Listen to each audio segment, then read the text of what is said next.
দাদা ক'ত আহিছে আপুনি? আমাৰ ইষ্টেমাৰ কাৰণে আমি অলপ কামত সহায় কৰিবলৈ আহিছো। আপোনাৰ নামটো কি? আমি চন্দন বৰদলৈ। তাৰপিছত আমি ইষ্টেমাত মানে আমাৰ ওচৰৰ গাঁও হিচাপে আমি সহায় কৰিবলৈ আহিছো, যাতে আমাৰ ইষ্টেমাটো ভালে কুশলে হয়। যাতে বহুত দূৰৰ পৰা শুনিছো 10খন ডিষ্ট্ৰিক্টৰ পৰা মানুহ আহিব। 10খন ডিষ্ট্ৰিক্টৰ মানুহ হওঁতে আমাৰ যথেষ্ট জেগাৰ প্ৰয়োজন হ'ব।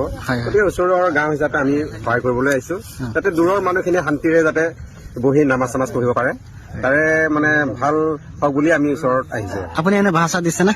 বাঁহ দিছো আমি বাঁহ দিছো আৰু যথেষ্ট বাঁহ উঠিছে গাঁৱৰ পৰা। তাৰপিছত আৰু আমাৰ ওচৰৰে সঞ্জয় ৰংপি বুলি কয়, তেখেতে 100ডাল বাঁহ দিছে।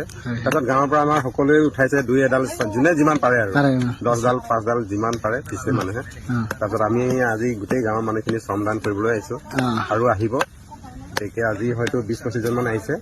তাৰে খোৱাৰ ব্যৱস্থা কৰি দিছে না? খোৱাৰ ব্যৱস্থা আমি সকলোৱে কৰি দিছে, তেওঁলোকে যোগাৰ পাতি দিছে। খিচিৰি বনাইছে, আমাৰ কাৰিকৰ আহিছে চুলতান, তেওঁ বনাই আছে। এইটো চাওক আপুনি কি মেম্বাৰ জানা? আমাৰ কমৰে না আপুনি যে ইষ্টেমাত আহিছে, কেনেকুৱা পালে? ভাল লাগিছে আৰু ৰাইজক সহায় কৰি ভাল লাগিছে। আৰু ওচৰ চুবুৰীয়া মানুহ যিহেতু আমি সকলোৱে মিলিজুলি থাকিব লাগে।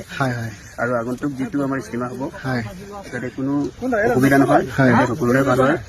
যিবিলাক মানুহ আহে দূৰৰ পৰা তেখেতসকলো সুখী অনুভৱ কৰে আৰু ৰাইজৰ যাতে কোনো বিপদ বিঘিনি নহয়, সকলোৰে শুভ হওক।